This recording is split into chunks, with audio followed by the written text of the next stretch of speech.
Hello ඔයාලට කොහොමද?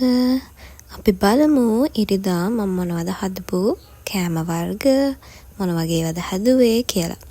මේ වගේ corn breakfast එකක් තමයි පළවෙනියටම මම ගත්තේ. මේ විදිහට ඊගා breakfast එක හදන්න යන්නේ කොරියන් රාමෙන් එකක්.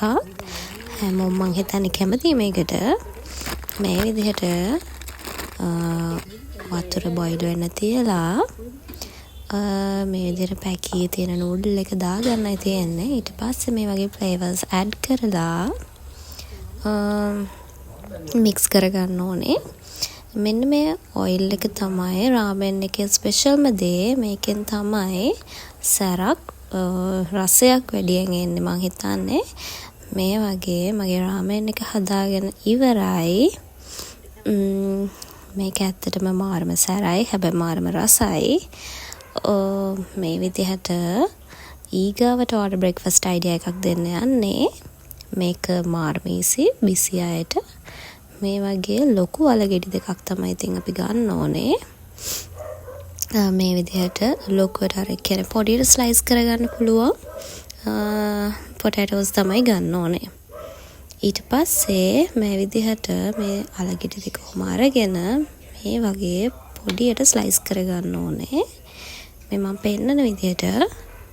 මොකද එක සමාන හීට් එකකට මේක හොඳට තැම්බෙන්න ඕනේ හින්දා. එක කැලේක එක සයිසස් වුණොත් ඒක කරන්න අමාරුයි. මේ විදිහට ස්ලයිස් වෙන්න ඕනේ. ඒකට ලුණු දාන්නත් ඕනේ. අනිත් එක මේ වගේ බටර් ඇඩ් කරලා හොඳට මෙල්ට් වෙන්න පෑන් එක තියන්න ඕනේ. ඊට පස්සේ මේ විදිහට ස්ලයිසස් ලස්සන මලක් වගේ වටේටම ෆෑන් එක වටේටම ලස්සනට තියන්න ඕනේ. මේ විදිහට මම මේ කරන විදිහටම කරොත් හරියට ඔයගලන්ට එකම හීට් එකේ හොඳට තැම්බෙන්න තියාගන්න පුළුවන්. මේ විදිහට ඊට පස්සේ මේ අලපෙති උඩින් eggs 3ක් විතර දාගන්න ඕනේ. and මේකට cheese slice, ham slice ඔය විදිහට තියාගන්න ඕනේ.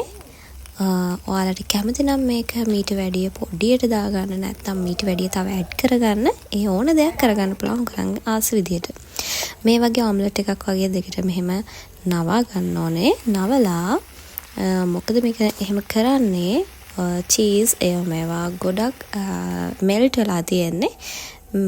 ඒ හින්දා මේක ඔය විදිහට ඔම්ලට් එකක් වගේ හදා ගන්න ඕනේ. මේ විදිහට ඕගොල්ලොත් හදලා බලන්න. ඕගලන්ට ඊසි බ්‍රෙක්ෆාස්ට් අයිඩියා එකක් මේක. ඔයාලත් හදලා මට කමෙන්ට් සෙක්ෂන් එකේ දාන්න කොහොමද රසයිද කියලා. බයි.